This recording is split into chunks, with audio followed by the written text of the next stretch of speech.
تو موسیٰ علیہ السلام نے اللہ سے پوچھا یا اللہ تیرے بندے کہہ رہے ہیں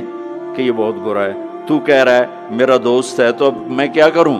تو اللہ تعالیٰ نے فرمایا موسیٰ یہ سچ کہہ رہے ہیں اور میں بھی ٹھیک کہہ رہا ہوں، یہ ایسا ہی تھا جیسے یہ کہہ رہے ہیں، لیکن جب اس پر موت آئی اس نے دائیں دیکھا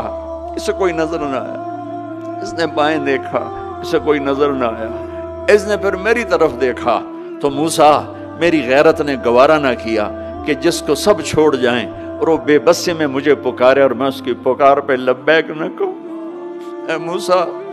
اس نے تو صرف اپنی بخشش مانگی، مجھے میری عزت کی قسم اگر آج مجھ سے پوری دنیا کے انسانوں کی بخشش مانگتا تو میں اس کی طفیل سب کو معاف کر دیتا۔ میرے عزیزوں، نوجوانوں، میرے بھائیوں، آؤ ہم اللہ کو منانے والی زندگی کی آج ابتدا کریں۔ نیت کرتے ہو تو آؤ یہاں